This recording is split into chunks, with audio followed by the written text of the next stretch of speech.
Hello students, मैं राजेंद्र कुमार यादव एक बार फिर से स्वागत करता हूं हमारे channel maths classes for you पर।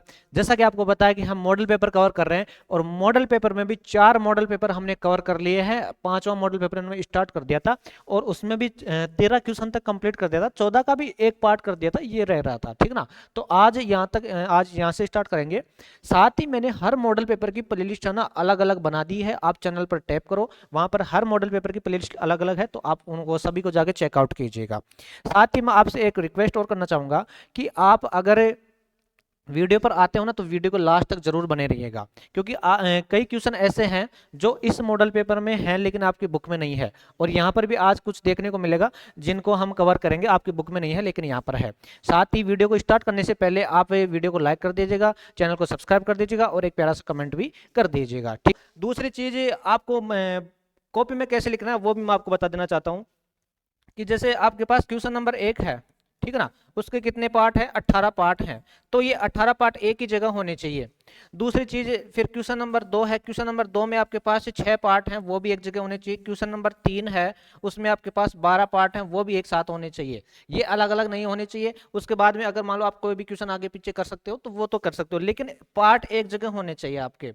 दूसरी चीज मैं आपको ये बताना चाहता हूँ कि आपको मॉडल पेपर पढ़ना क्यों आवश्यक है। छोटी सी एक मेरी रिक्वेस्ट मानना आप, कि अगर मान लो आप मॉडल पेपर कंप्लीट पढ़ लेते हो ना तो 70 से 80% क्वेश्चन आपको मिल जाएंगे। लगभग क्वेश्चन आपके मॉडल पेपर से आ जाएंगे। 9 मॉडल पेपर हैं, अगर मान लो 9 के 9 मॉडल पेपर आप ईमानदार से कर लेते हो ना तो आपको बहुत अच्छा रिजल्ट मिलेगा, ठीक है। चलो और मॉडल पेपर समझ में उसी को आएगा जिसने ईमानदार से पूरी साल मेहनत की है। दूसरी चीज, बुक को 1 या 2 बार कवर किया है। तीसरी चीज, अगर मान लो आपको फॉर्मूले याद हैं तो आपको बहुत अच्छे से मॉडल पेपर आप कवर कर सकते हो, ठीक है। चलो तो अब स्टार्ट करते हैं हम। क्वेश्चन नंबर 14 है ना, उसका जो सेकंड वाला है वो स्टार्ट करते हैं। फर्स्ट वाला हमने कर लिया था, आपको नहीं करना है लेकिन निकालना तो है, लेकिन कॉपी में नहीं करना आपको, ठीक है। चलो तो क्या आपके पास समीकरण है? एक्स प्लस 1/x बराबर में है 3 सही 1/3। इसके आपको हल निकालना है, सोल्व करना और हल निकालना है। चलो निकालते हैं। यहां पर बताओ, एक बार एक इस थोड़ा सा सही लिख लो इसको, इसमें बटा 1 लगा लो। एलसीएम बोलो कितना आएगा, इधर x आएगा, ठीक है। चलो ऐसे आपको कभी भी भिन्न में मिल जाए ना तो सबसे पहले क्या लोगे आप, एलसीएम लिखो, उसको थोड़ा सही लिख लो और फिर उसके बाद में उसको सोल्व कर देंगे हम।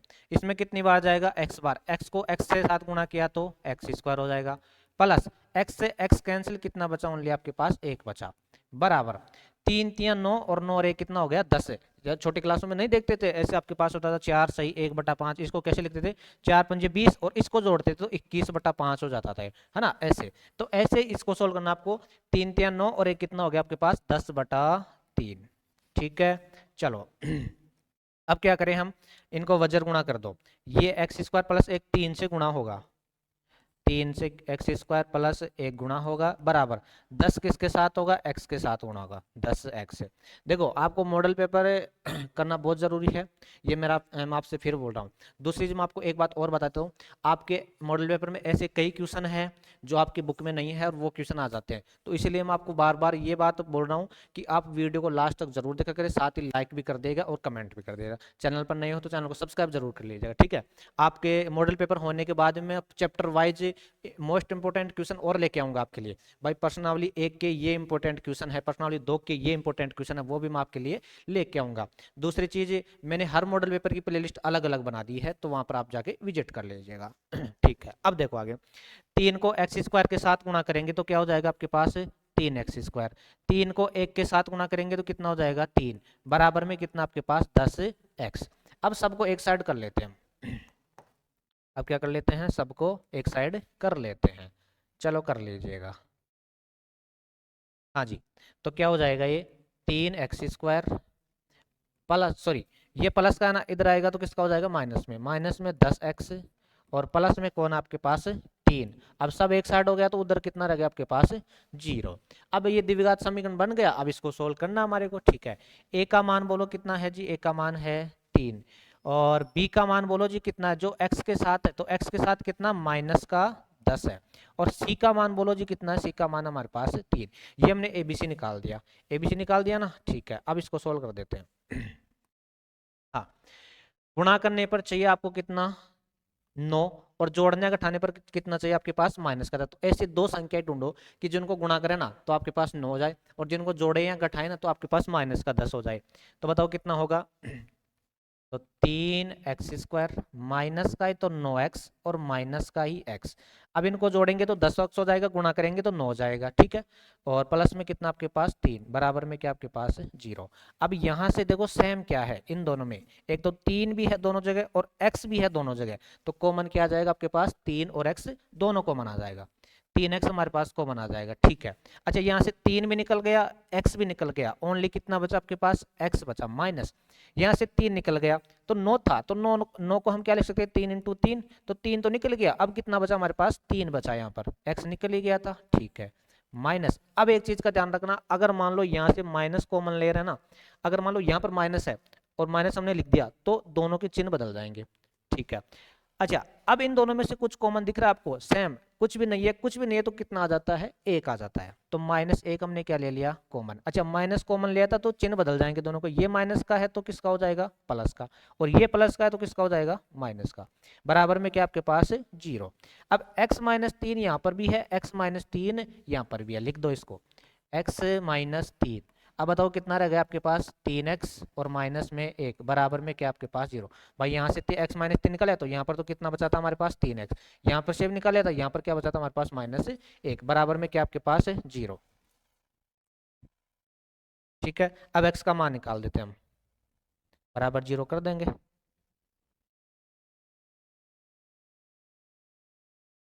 हाँ तो x-3 बराबर 0, और ये कितना है, 3x-1 बराबर 0, 3x-1 बराबर 0। यहाँ से x का मान निकालो, उधर जाएगा प्लस हो जाएगा, एक x का मान तो ये हमारे पास ये आ गया, ठीक है। नेक्स्ट यहाँ से कितना आएगा, 3x बराबर, ये पल माइनस का उधर जाएगा तो किसका हो जाएगा, प्लस का। x बराबर कितना हो जाएगा, 1/3, ठीक है। ये जो ये हमारा सोल्व करके हमने किसका मान निकाल दिया, x का मान निकाल दिया, ठीक है। स्क्रीनशॉट ले लो, फिर आगे चलते हैं। हाँ जी, नेक्स्ट देखो 15वां क्वेश्चन क्या है हमारे पास।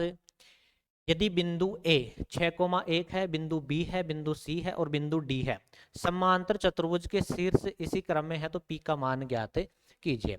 अब देखो समांतर चतुर्भुज क्या होता है, छोटी सी मैं बात बता देता हूँ आपको। ये आपके पास क्या होता है, समांतर चतुर्भुज, जिसके आमने सामने की भुजा क्या होती है, बराबर होती है, ठीक है ना। और ये इसके विकर्ण होते हैं, लेकिन विकर्ण बराबर नहीं होते। लेकिन एक खास बात मैं इसकी बता देना चाहता हूँ।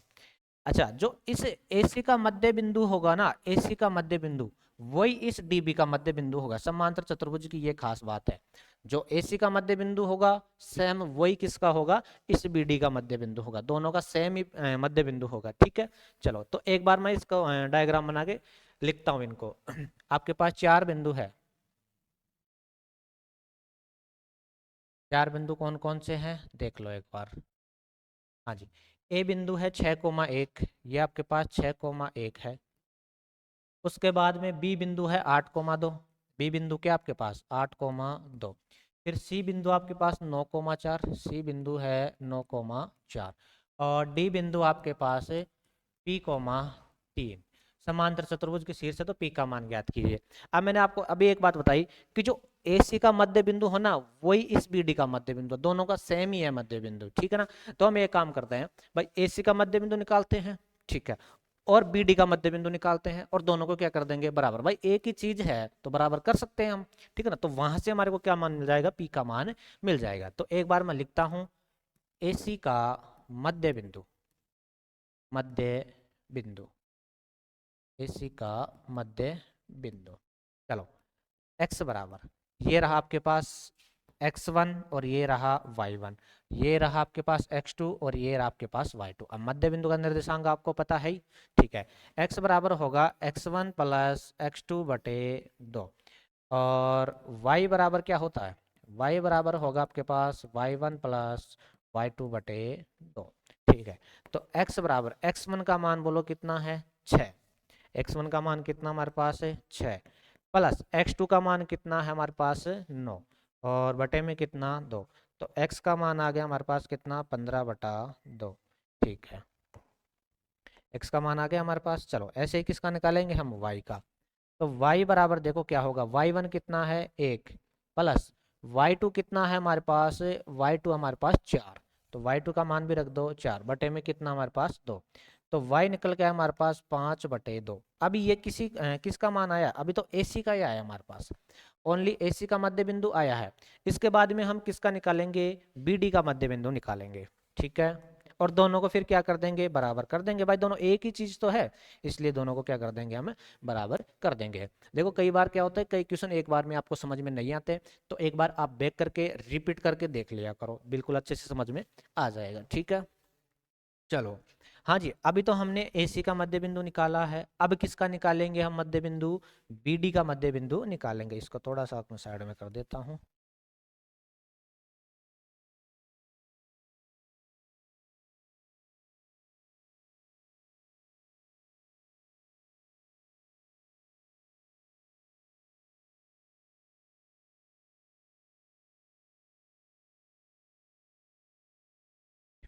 हाँ, अब किसका निकालेंगे हम, BD का मध्य बिंदु, BD का मध्य बिंदु, और फिर दोनों क्या कर देंगे, बराबर, BD का मध्य बिंदु।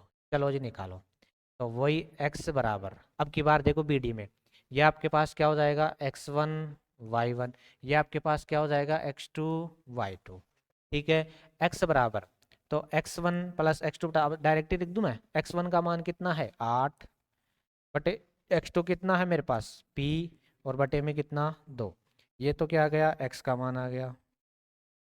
अच्छा y का भी निकाल दूं, y बराबर क्या होगा, y1 प्लस y2 बटा 2, y1 कितना है जी 2, प्लस y2 कितना है जी 3, और बटे में कितना 2, तो y का मान कितना आ गया मेरे पास 5/2, ठीक है।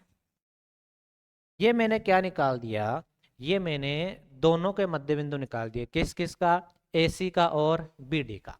यहां तक मेरे हिसाब से कोई दिक्कत नहीं है। अब दोनों के मध्य बिंदु एक ही है, तो x वाला x वाले के बराबर, y वाला y वाले के बराबर, तो x वाला x वाले के बराबर होगा, y वाला y वाले के बराबर। अब देखो y वाला तो y वाले के बराबर निकल के आया 5/2, 5/2, ठीक है ना, तो सेम ही है, तो x वाला भी किसके बराबर होगा, x वाले के बराबर होगा, ठीक है। तो देखो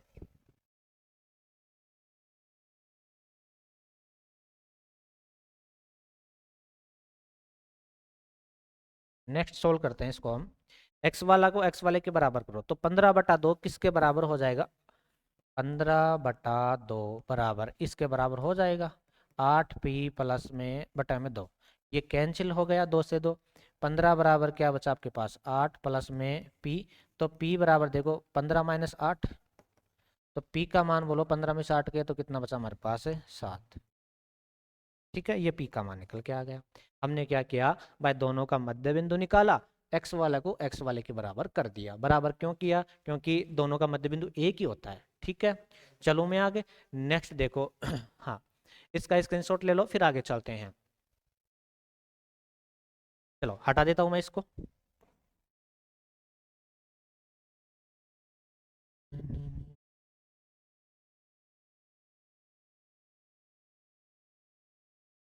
लो जी, आप मेरा यकीन मानिए, अगर मान लो आपने मेरे सारे वीडियोस देख लिए ना, तो एक बहुत अच्छा स्कोर लेके आप निकलोगे, ये मेरा यकीन मानिए आप, ठीक है।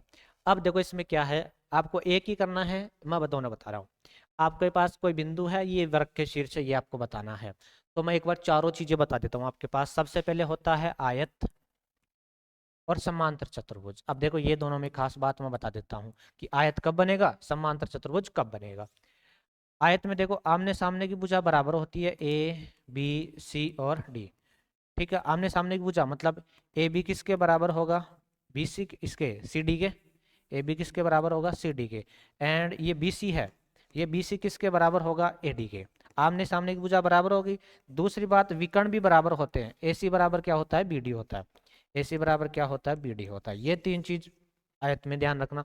समांतर चतुर्भुज में भी सेम ही होता है, बस एक चीज का फर्क होता है, समांतर चतुर्भुज में भी सेम ही होता है, बस एक चीज का क्या फर्क होता है वो देखो, आमने सामने की बराबर होती है, ए बी किसके बराबर होगा, A B C और D, ABCD के बराबर होगा, एंड BC है ना, BC ये AD के बराबर होगा, AD के बराबर, लेकिन विकर्ण बराबर नहीं होते। इसमें विकर्ण भी बराबर होते हैं, इसमें विकर्ण बराबर नहीं होते, ये दोनों में फर्क होता है। अच्छा आयत सॉरी वर्ग और समचतुर्भुज में क्या होता है, ये आपके पास वर्ग है, मतलब चारों भुजाएं क्या होती है, बराबर होती है। इसके विकर्ण भी बराबर होते हैं। समचतुर्भुज में क्या होता है, चारों भुजाएं भी बराबर होती है लेकिन विकर्ण बराबर नहीं होते। तो इन चारों को लिख लेना आप बस। इन दोनों में ये होती है भाई, आमने सामने की बराबर होती है, विकर्ण बराबर नहीं होते। वर्ग और समचतुर्भुज में क्या होता है, चारों भुजाएं तो बराबर होती है, इसके विकर्ण बराबर होते हैं, उसके विकर्ण बराबर नहीं होते। ठीक है, लिख सकते हो ना, ठीक है। अब ये आपको बताना है कि जो ये बिंदु दे रखे हैं ना, ये आपके पास सॉरी वर्ग के शीर्ष हैं। वर्ग के शीर्ष कब होंगे, जब चारों भुजाएं बराबर होंगी और विकर्ण बराबर होंगे, तभी तो वर्ग बनेगा। ठीक है, ये आपके पास है, देखो 1,7, ये आपके पास है 4,2, ये आपके पास है -1,1 -1 और -4,4। अब ये आपको सिद्ध करना है ए बी सी और डी, ये आपको सिद्ध करना है कि ये वृत्त के शीर्ष हैं। ठीक है, तो हम देखो क्या क्या निकालेंगे, ए बी दूरी निकालेंगे। ठीक है, निकाल सकते हो ना दो बिंदुओं के बीच की दूरी, इतना तो कर सकते हो। हम फिर बी सी दूरी निकालेंगे। ठीक है, ये दूरी निकालेंगे, फिर हम सी डी दूरी निकालेंगे और फिर हम ए डी दूरी निकालेंगे। ठीक है, ये तो चारों दूरियां आ गई। चारों दूरी आप कुछ ना कुछ निकाल सकते हो, है ना। अगर मान लो बराबर आ जाती है तो हम विकर्ण भी निकालेंगे। कौन सा, ये विकर्ण और ये विकर्ण, हम ए सी भी निकालेंगे और बी डी भी निकालेंगे। ये 6 की 6 दूरियां निकालो, ये 6 की 6 दूरियां निकालो, ये चारों सेम आएगी, ये दोनों सेम आएगी, मतलब विकर्ण आपस में बराबर आएंगे, चारों भुजाएं आपस में बराबर आएगी, तो बताओ क्या बनेगा, वर्ग बनेगा। अगर मान लो विकर्ण बराबर, सॉरी चारों भुजाएं बराबर आ जाती लेकिन विकर्ण बराबर नहीं आते, तब क्या बनता, तब समचतुर्भुज बनता। अगर मान लो आमने सामने की बराबर आ जाती, विकर्ण भी बराबर आ जाते, तब आयत बनता। अगर मान लो आमने सामने की बराबर आ जाते, विकर्ण बराबर नहीं आते, तब समांतर चतुर्भुज बनता। ठीक है ना, चारों को एक बार अच्छे से लिख लेना। तो एक बार ये चारों दूरियां निकाल सकते हो आप, आराम से निकल जाएंगे। अगर नहीं होता है तो मेरे को कमेंट कर दीजिएगा, मैं उसका सोल्यूशन बना दूंगा। ठीक है, आराम से कर सकते हो इसको। नेक्स्ट देखो, हाँ 16वां क्वेश्चन देखो क्या है, अच्छा क्वेश्चन है, समझो इसको। क्या है, आपको सोल्व करना है और वो लेके आना। तो सबसे पहले लिखो LHS, ऐसे ही आपको लिखना है, LHS लगाओ बराबर। क्या है, कोस की पावर 4 थीटा प्लस में साइन की पावर 4 थीटा। अब इसको सोल्व करना है।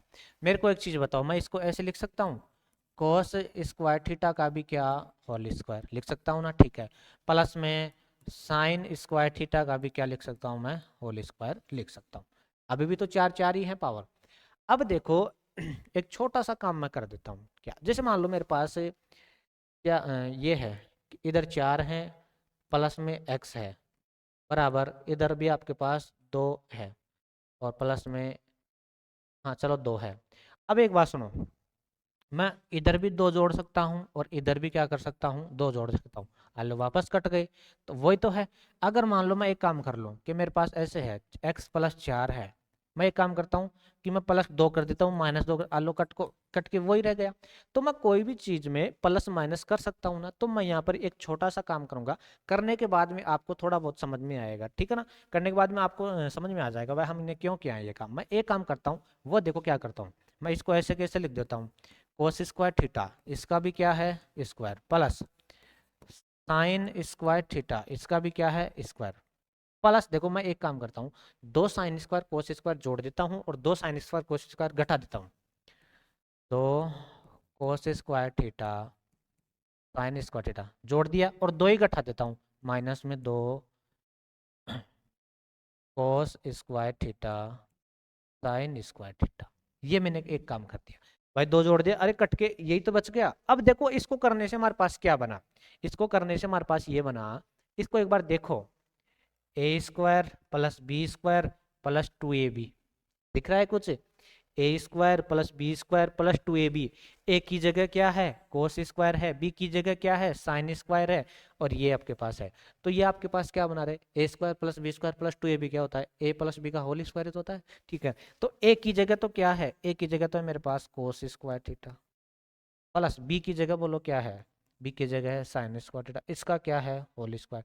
तो ये इन तीनों का काम तो हो गया मेरे पास। ये इनको मैं तो ये लिख दिया, क्यों, a² + b² का होल स्क्वायर, इसको खोलेंगे तो यही तो मिलेगा मेरे पास भाई, a² + b² प्लस ये। ठीक है, माइनस में क्या आपके पास, माइनस में है 2 कोस स्क्वायर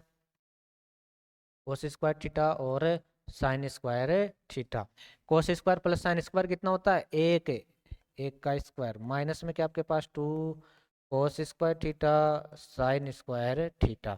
एक का स्क्वायर कितना होता है, एक ही होता है एक, माइनस में क्या आपके पास 2 कोस स्क्वायर थीटा और साइन स्क्वायर थीटा, और ये आपका पास क्या आ गया, RHS निकल के आ गया। RHS ये सॉल्व करना होगा, ठीक है। अब समझ में आ गया हमने ये क्यों किया था, ये बनाने के लिए किया था, ठीक है। चलो मैं नेक्स्ट इसका अथवा का देखते हैं क्या है। हाँ जी, ये भी समझो, क्या आपके पास सिद्ध कीजिए, आपको इसको सोल्व करके ये लेके आना है। चलो जी, तो सबसे पहले क्या लिखेंगे, LHS। LHS में क्या है जी, कोस ए बटे में है आपके पास 1 प्लस में साइन ए, और प्लस में है 1 प्लस में साइन ए, और बटे में आपके पास कोस ए। मैंने जो फॉर्मूले वाला वीडियो बनाया था ना, देख लेना एक बार, चैनल पर है।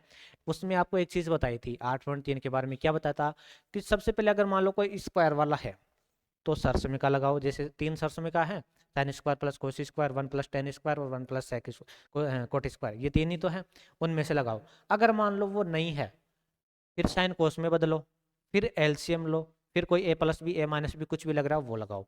अच्छा, यहाँ पर स्क्वायर वाला तो नहीं है तो सरसों का तो नहीं लगेगी, साइन कोस में ऑलरेडी है, तो तीसरी स्टेप मैंने क्या बताई थी, एलसीएम की। तो अब एलसीएम ले यहाँ से, एलसीएम बोलो क्या आएगा हमारे पास, एलसीएम आएगा 1 प्लस में साइन ए इंटू में कोस ए, ठीक है। ये मेरे पास एलसीएम आ गया, ठीक है।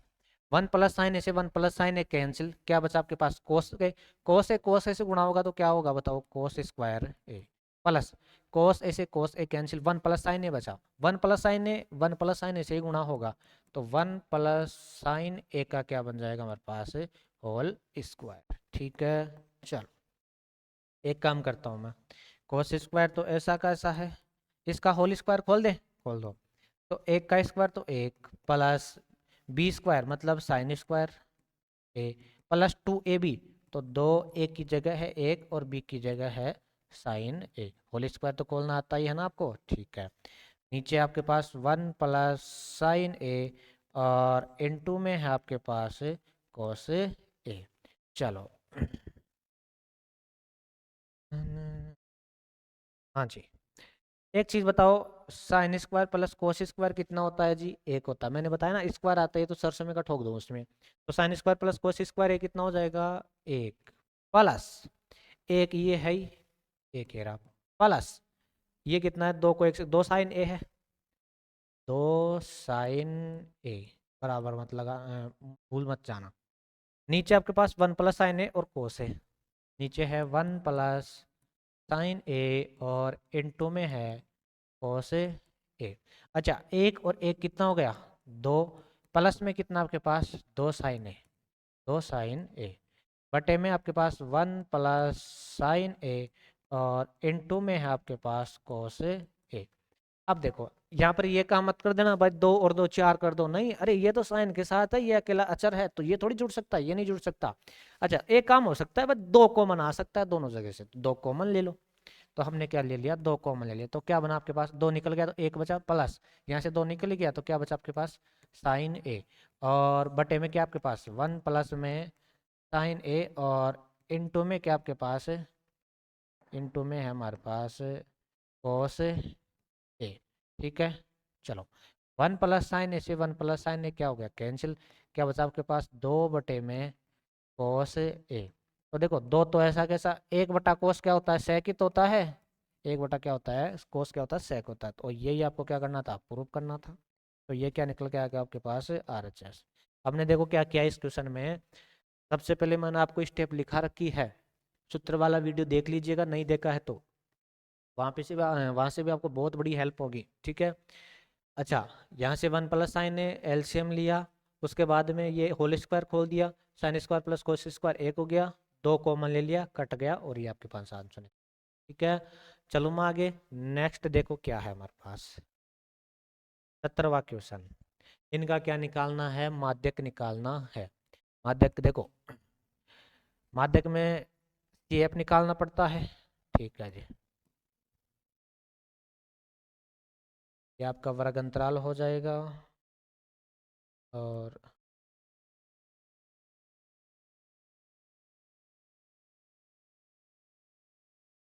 ये क्या हो जाएगा, एफ और सी एफ। चलो जी, वर्ग अंतराल में क्या है, कहाँ से कहाँ तक है, 0 से 10, 10 से 20, 20 से 30, 30 से 40, 40 से 50 है। एफ में क्या क्या है, अब इस एक चीज का ध्यान रखना, यहाँ पर आपको कई बार सी एफ दे देगा, कई बार एफ दे देगा, तो इस चीज का ध्यान रखना। सी एफ कैसे देगा, अगर मान लो ये बढ़ते क्रम में है तो सी एफ है, फिर आपको एफ निकालना पड़ेगा। अगर मान लो ये छोटा बड़ा है तो फिर एफ है। ठीक है ना, इस चीज का भी विशेष ध्यान रखना आप। तो यहाँ पर है 4, यहाँ पर है 28, यहाँ पर है 42, यहाँ पर है 20 और यहाँ पर है 6। और सी एफ में क्या क्या है, सी एफ निकालो, 4 जोड़ते जाते हैं, ये कितना हो जाएगा 32, तिरछा जोड़ते जाओ, ये कितना हो जाएगा 4 और 74, और ये कितना हो जाएगा 4 और 94, और ये कितना हो गया मेरे पास 100। अब ये क्या निकल के आता है आपके पास, एन, इसको क्या बोलते हैं, एन। तो एन बटे 2 निकालो सबसे पहले, तो कितना हो गया 100/2, मतलब कितना 50। इसको बोलते हैं एन, एन मतलब इन सब का योग, ये एन निकल गया। तो सबसे पहले आप एक काम करो, n/2 निकालो, मतलब 100/2 मतलब कितना हो गया 50। अब 50 से जस्ट बड़ा है ना इसमें, उसको सिलेक्ट कर दो। तो 50 से बड़ा तो यहाँ पर 74 ही है, तो इसको सिलेक्ट कर दो। कर दिया हमने सिलेक्ट, ठीक है जी, इसको सेलेक्ट कर दिया। अब मेरे को एक बात बताओ, माध्य का सूत्र क्या होता है, माध्य का सूत्र होता है L प्लस n/2 माइनस में सी एफ बटे में एफ इंटू में क्या होता है h। सूत्र तो आपको याद करना पड़ेगा।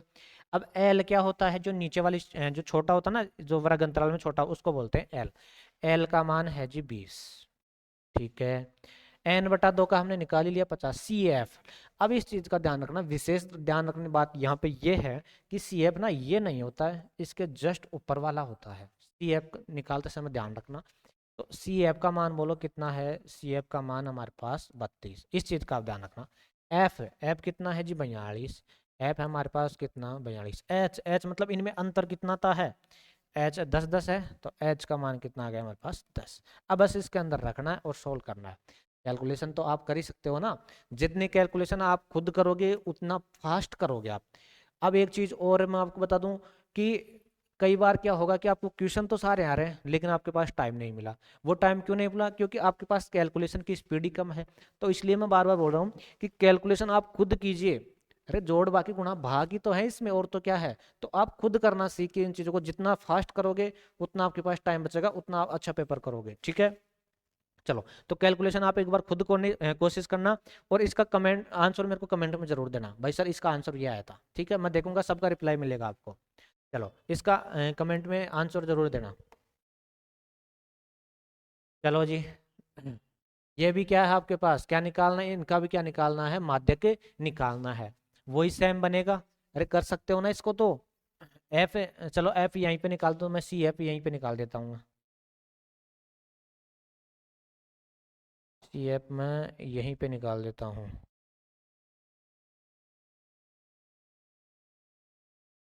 हाँ जी, 3 तो ऐसा कैसा आ जाएगा, उसके बाद में ये कितना हो जाएगा 8, फिर ये कितना हो जाएगा 17, फिर ये कितना हो जाएगा 29, फिर ये कितना हो जाएगा 34, फिर ये कितना हो जाएगा 38, और ये कितना हो जाएगा 40। आ गया। अब n/2 मतलब 40/2 निकालेंगे। n/2 बराबर में 40/2 मतलब 20। अब 20 से बड़ा कौन है उसको सेलेक्ट कर दो, तो 29 है, तो इसको सेलेक्ट कर दो 29 वाले को, ठीक है। ये हमने सेलेक्ट कर दिया 29। अच्छा, अब यहाँ से सारे मान आप बता सकते हो। सी एफ का मान ये होगा ऊपर वाला, एफ का मान ये रहा, एल का मान ये रहा। अब सारे मान है, इसको सोल्व कर देना, आंसर निकाल देना। अरे कर सकते हो ना, बिल्कुल कर सकते हो। नहीं होता है तो मेरे को कमेंट जरूर करिए, भाई सर हमारे से नहीं हुआ, उसका मैं आपको सोल्यूशन पहुंचा दूंगा उस तक, ठीक है। नेक्स्ट क्या हमारे पास, हाँ जी, 18वां क्वेश्चन देखो क्या है।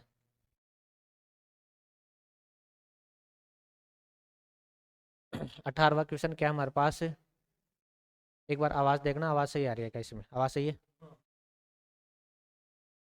हाँ जी, 18वां क्वेश्चन क्या है, एक वृक्ष हवा से इस प्रकार टूट टूटता है कि भूमि से अपने पद से 20 मीटर की दूरी पर स्पर्श करता है। देखो जैसे मान लो ये आपके पास कोई जमीन है, इस पर ये पेड़ खड़ा है, ये पेड़ खड़ा है, अब टूट गया आंधी आने के कारण।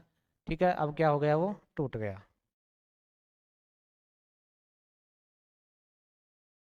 ठीक है, चलो अब जैसे मान लो वो यहाँ से इतना टूट गया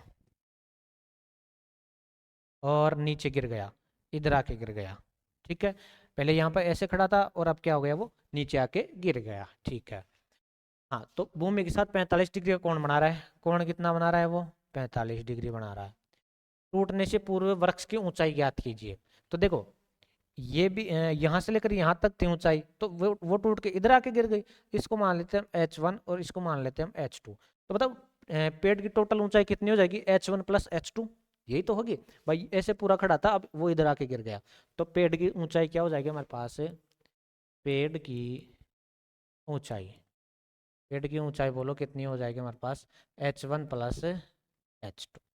ठीक है, अब क्या करते हैं हम नाम दे दो इसको, इसको नाम दे दो ए, इसको नाम दे दो आप बी, इसको नाम दे दो आप सी। एक चीज और, भूमि का जो है पेड़ का पद बिंदु है ना, पेड़ का पद बिंदु यहाँ पर है, और जो जो शिखर छू रहा है ना, उनके बीच की दूरी कितनी बता रहा है आपको, 20 मीटर बता रहा है। तो हमने ये भी लिख दिया।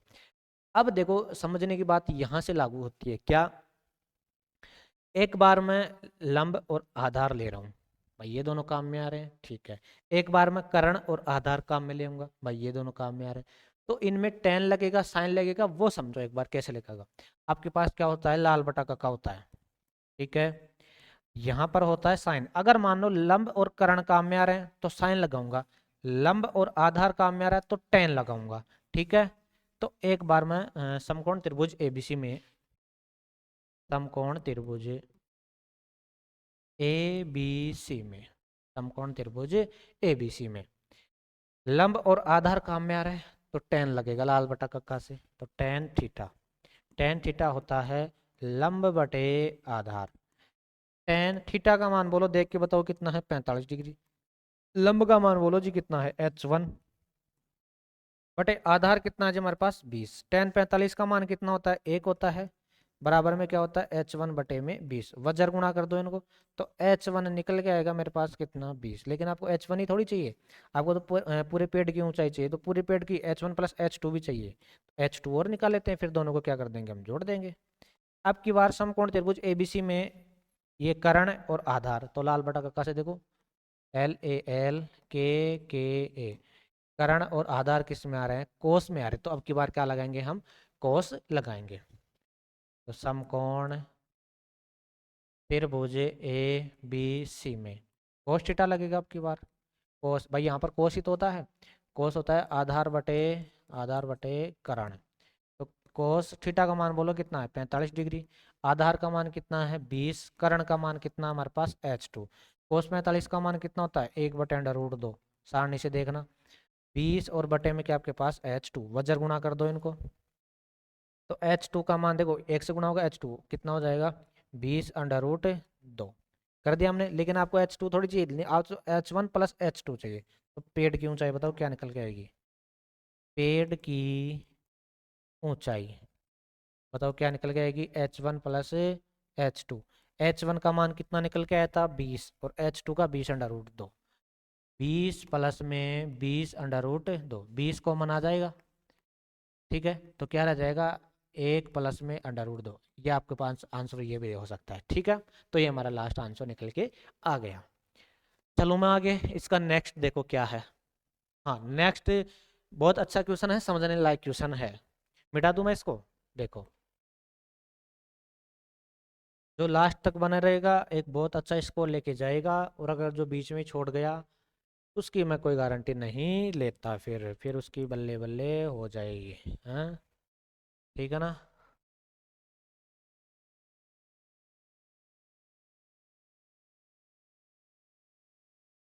चलो नेक्स्ट क्या हमारे पास, किसी स्तंभ की चोटी से, कोई स्तंभ है,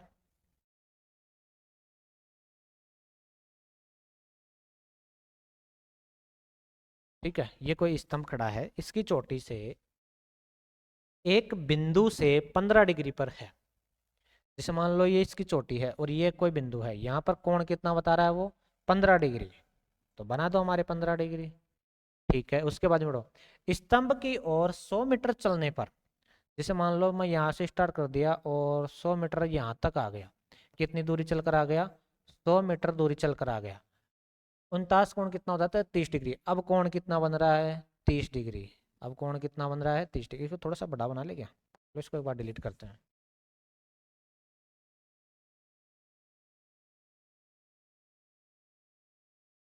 हाँ जी, ये है, क्या बन रहा था भाई, शिखर से कोण कितना बन रहा है 15 डिग्री बन रहा है। अब 100 मीटर इधर चलो, तो हमने जैसे मान लो 100 मीटर यहाँ तक आ गए। ठीक है, अब कोण कितना बन गया आपके पास 30 डिग्री बन गया, तो 30 डिग्री हमने बना दिया। तो स्तंभ की ऊंचाई ज्ञात कीजिए, तो यह आपको एच ज्ञात करना। ठीक है जी, चलो। अच्छा, मेरे को एक चीज बताओ, कोई भी त्रिभुज होता है, कोई भी क्या होता है त्रिभुज होता है, उसके तीनों कोणों का योग कितना होता है 180 डिग्री होता है। ठीक है जी। अच्छा, कोई भी सरल रेखा होती है ऐसे, उस पर चाहे कितने कोण बना दो, सबका योग कितना होता है 180 होता है। ठीक है। अच्छा, मेरे को एक चीज बताओ, ये कोण है, ये कोण, मैं इसको निकालना चाहूँ तो कितना मिलेगा भाई, टोटल 180 होगा, 180 में से 30 को घटा देता हूँ मैं, तो ये मेरे पास कितना आ गया 150 डिग्री।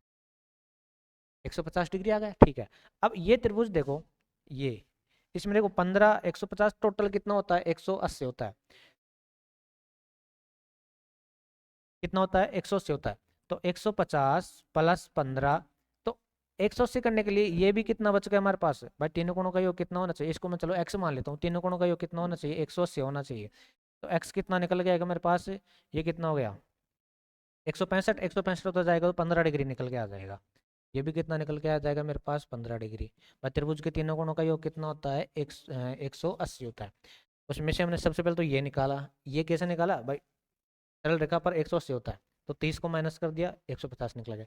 अब इसमें देखो, तीनों कोणों को निकालना चाहता हूँ, ये 150 है, ये 15 है, और ये भी कितना हो गया 15 हो गया, तभी तो 180 होगा। ठीक है, अब तीनों कोण आ गए। मेरे को एक चीज बताओ, मैंने आपको पहले भी बताया था कि जैसे मान लो ये कोई त्रिभुज है, इसमें ये कोण और ये कोण बराबर हैं, तो ये भुजा और ये भुजा भी आपस में क्या होगी बराबर, इनके सामने वाली भुजा भी क्या होती है बराबर होती है। ठीक है ना, तो ये कोण भी 15 डिग्री है, ये कोण भी 15 डिग्री है, इसके सामने वाली ये भुजा और इसके सामने वाली ये भुजा, तो ये भी दोनों कितनी होगी 15, तो मतलब ये 100 है, तो ये भुजा भी कितनी होगी हमारे पास 100 होगी। एक बार मैं पूरा दोबारा रिपीट कर रहा हूँ इसमें कैसे क्या निकाला है। चलो मैं इसको हटा देता हूँ, फिर दोबारा बताता हूँ आपको। इसमें बोला कि आपके पास कोई त्रिभुज है, उसका शिखर से कोण कितना बता रहा है 15 डिग्री बता रहा है। ठीक है, फिर बोला कि 100 मीटर चलो इधर, हमने 100 मीटर चल लिया। ठीक है जी, 100 मीटर हमने चल लिया, तब बोला कि उसका कोण है ना वो 30 डिग्री हो गया, तो उसका कोण कितना हो गया हमारे पास 30 डिग्री हो गया। यहाँ तक कोई दिक्कत नहीं है। ठीक है, अब मैं आपको एक चीज बताऊं कि जैसे मान लो ये सरल रेखा है, इस पर ये कोण 30 डिग्री है, तो ये कितना होगा भाई 180 होना चाहिए ना, तो 150 बच जाएगा, तभी पूरा कितना हो जाएगा 180। तो ये कोण बताओ मेरे पास कितना है 150 है, यहाँ तक भी कोई दिक्कत नहीं है। अब त्रिभुज के तीनों कोणों का योग कितना होता है 180, त्रिभुज के तीनों कोणों का होता है, तो 15 ये 150 ये, तो टोटल कितना हो गया 165 हो गया। 165 होना चाहिए कितना 180, तो 165 में से 180 घटा दो, कितना बच गया आपके पास 15 डिग्री बच गया। तो ये कोण भी कितना निकल के आएगा हमारे पास 15 डिग्री। तीनों कोण निकाल लिया हमने। अच्छा, अब मेरे को एक चीज बताओ, कोई भी त्रिभुज होता है उसके दो कोण बराबर होते हैं ना, जैसे मान लो ये कोण और ये कोण बराबर है, तो इसके सामने वाली ये भुजा और ये भुजा दोनों क्या होती है बराबर होती है। ठीक है, अब यहाँ पर देखो, ये कोण भी कितना है 15, इसके सामने वाली भुजा कितनी है 100, ये कोण कितना है 15, तो ये भुजा भी कितनी होगी हमारे पास 100 सेंटीमीटर होगी। ठीक है, चलो, आपको ये चाहिए एच, ये आपके पास क्या है ये है, चलो 90 डिग्री है। हाँ जी, अब मेरे को एक चीज बताओ, इसको नाम दे दो आप ए, इसको नाम दे दो आप बी, इसको नाम दे दो आप सी, इसको नाम दे दो आप डी। अच्छा, ये आपके पास कर्ण है, एक तो कर्ण काम में आ रहा है और एक लंब काम में आ रहा है। तो कर्ण और लंब लाल बटक का से देखो, एल ए एल के ए, तो कर्ण और लंब किस में आ रहा है, कर्ण और लंब आ रहा है साइन में, तो हम इसमें क्या लगा देंगे साइन 30 डिग्री लगा देंगे, वहां से आपको क्या मिल जाएगा एच मिल जाएगा। तो देखो समकोण त्रिभुज पहले तो लिख दो, मैं माना जो स्तंभ है उसकी ऊंचाई कितनी है, h है। माना स्तंभ की ऊंचाई कितनी है, स्तंभ की ऊंचाई h है, ठीक है। अब साइन थीटा लगाएंगे समकोण त्रिभुज एबीसी में, समकोण त्रिभुज एबीसी में साइन थीटा लगाएंगे भाई। लंब और आधार सॉरी कर्ण काम में आ रहा है। साइन थीटा बराबर क्या होता है, लंब बटा कर्ण, लंब बटा कर्ण। साइन थीटा का मान कितना है 30 डिग्री, लंब का मान कितना है h, कर्ण का मान कितना हमारे पास 100, कर्ण का मान कितना है 100। साइन 30 का मान कितना होता है 1/2 होता है, साइन 30 का मान कितना होता है 1/2, बराबर में आपके पास h/100। ये कटेगा कितनी बार 50 बार, वज्र गुणा कर दो तो h बराबर कितना निकल के आएगा मेरे पास 50, ठीक है ना। चलो आ गया h का मान। चलो हाँ जी चले नेक्स्ट, नेक्स्ट देखो हमारे पास क्या है, 19वां क्वेश्चन देखो। 19वां क्वेश्चन क्या है हमारे पास, इसको थोड़ा सा बड़ा कर लेते।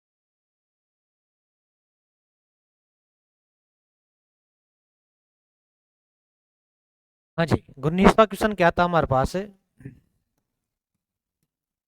19वां क्वेश्चन क्या है, कोई तंबू है बेलन के आकार का, कोई बेलन के आकार का क्या है तंबू है, जिस पर एक शंकु अध्यारोपित है, इसके ऊपर क्या है कोई शंकु है। चलो कोई बेलन का आकार का तंबू है, हमने बेलन के आकार का तंबू ये हमने बना दिया एक बार, ये हमने क्या बना दिया, बेलन के आकार का तंबू हमने बना दिया, ठीक है। चलो अरे सॉरी सॉरी, हाँ जी इसके ऊपर शंकु अध्यारोपित है, इसके ऊपर क्या है कोई शंकु है, ये हमने इसके ऊपर शंकु अध्यारोपित कर दिया। हाँ यदि बेलनाकार भाग की ऊंचाई और व्यास क्रमशः 2.1 और 4 है, बेलनाकार भाग की ऊंचाई ये h1, इसको क्या मान लेते हैं हम h1 कितना हमारे पास 2.1 और व्यास, व्यास है 4, व्यास 4 है तो त्रिज्या आधी हो जाएगी, r कितना हो जाएगी 4/2 मतलब 2, त्रिज्या निकाल दी। शंकु की तिर्यक ऊंचाई मतलब l, l कितना है 2.8 है। तो इस तंबू को बनाने में प्रयुक्त कैनवास का क्षेत्रफल ज्ञात कीजिए, हमारे को पहले तो इसका क्षेत्रफल चाहिए। चलो जी उसके बाद में क्या बोल रहा है, साथ ही 500 रुपए प्रति मीटर स्क्वायर की दर से प्रयुक्त कैनवास में लागत ज्ञात कीजिए।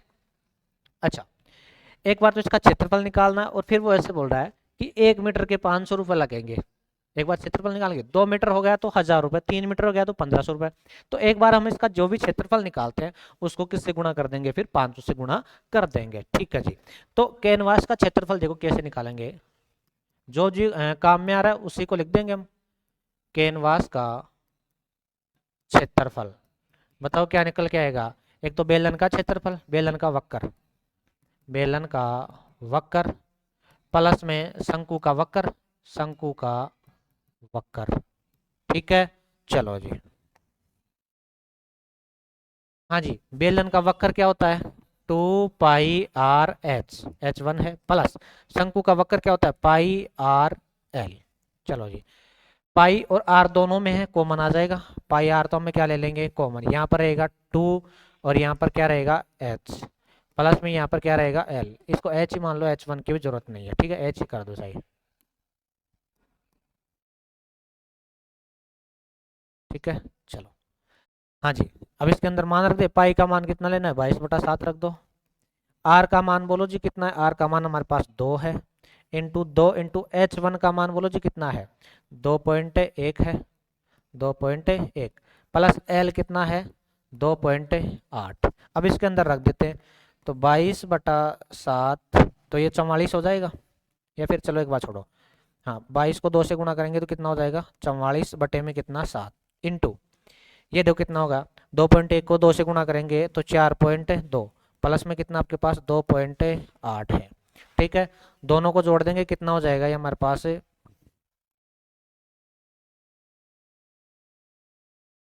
ये हो जाएगा हमारे पास 4.2 और 2.8 कितना हो गया 7.0, तो 44/7 इंटू 7 ही वही, 7 से 7 क्या होगा कैंसिल, इसका क्षेत्रफल निकल के आ गया 44 सेमी स्क्वायर।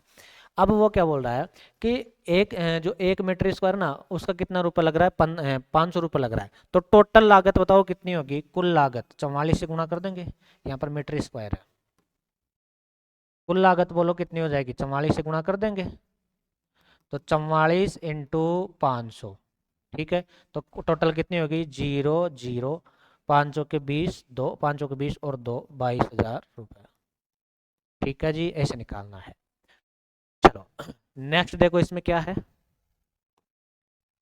हाँ, इसका अथवा का क्वेश्चन क्या है, एक ठोस अर्धगोले पर खड़े एक शंकु के आकार का है जिसकी त्रिज्याएं 1 सेमी तथा शंकु की ऊंचाई उसकी त्रिज्या के बराबर है। एक ठोस अर्धगोले पर, एक ठोस क्या है, अर्धगोला है, तो हमने ये क्या बना दिया, अर्धगोला बना दिया, शंकु के आकार का है। हाँ, अर्धगोले पर खड़े एक शंकु के आकार, इसके ऊपर क्या है, कोई शंकु है। चलो जी, अर्धगोले के ऊपर क्या है, कोई शंकु है जिसकी त्रिज्याएं 1 तथा शंकु की ऊंचाई त्रिज्या के बराबर ही है। त्रिज्या का मान कितना है, आर का मान कितना है, 1। शंकु की ऊंचाई एच भी कितना है हमारे पास, 1 ही है, त्रिज्या के बराबर मतलब 1 ही है। ठीक है, इस ठोस का आयतन पाई के पदों में ज्ञात कीजिए। अब ठोस में देखो क्या क्या काम में आ रहा है वो लिख दो। ठोस का आयतन, ठोस का आयतन बताओ। एक तो अर्धगोला काम में आ रहा है, तो अर्धगोले का आयतन क्या होता है, 2/3 pi r cube, 2/3 pi r cube, plus शंकु का आयतन क्या होता है, 1/3 pi r square h, 1/3 pi r square H.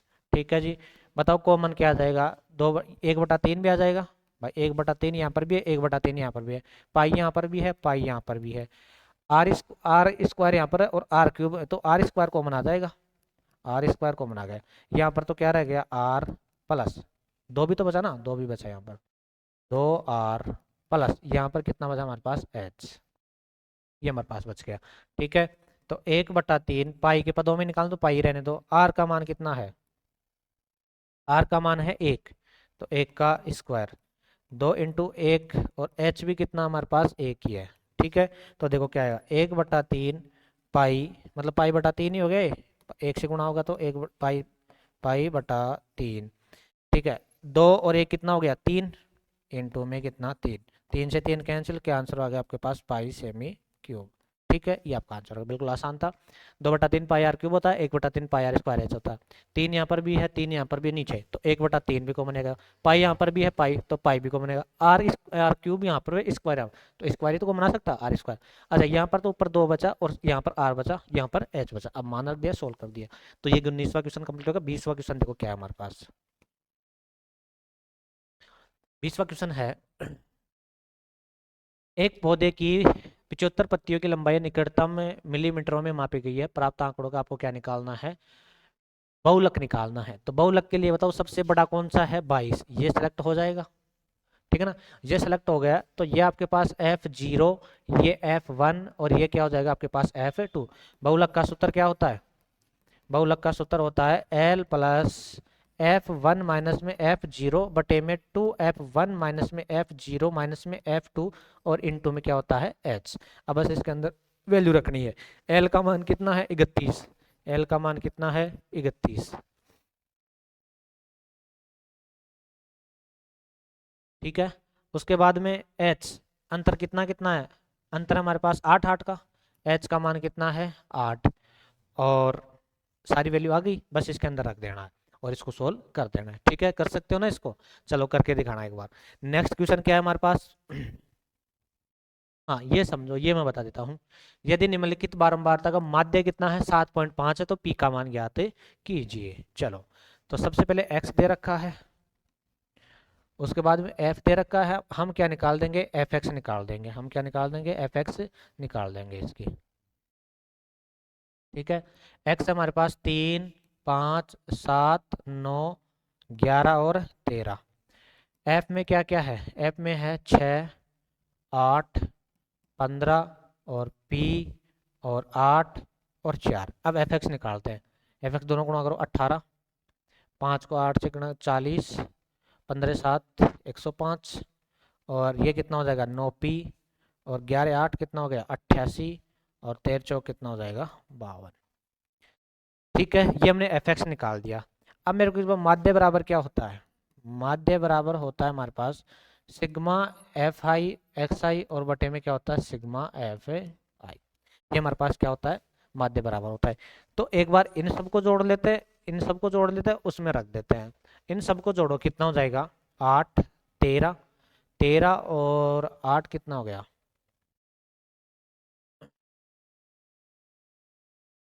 21, 21 और 2 कितना हो गया 22 23।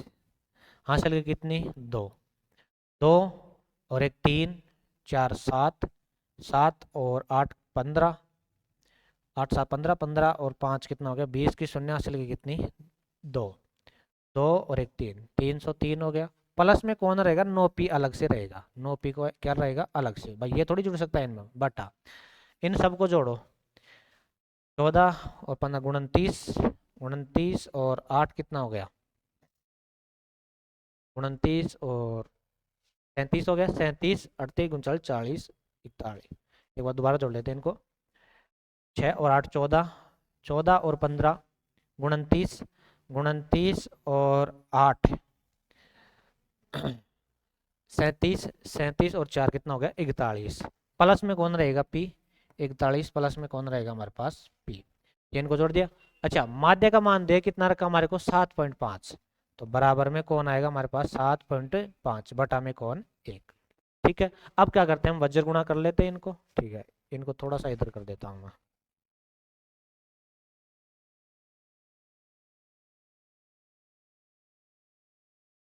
चलो जी वज्र गुणा करें इनको, ये 1 से गुणा होंगे ऐसा कैसा याद आएगा।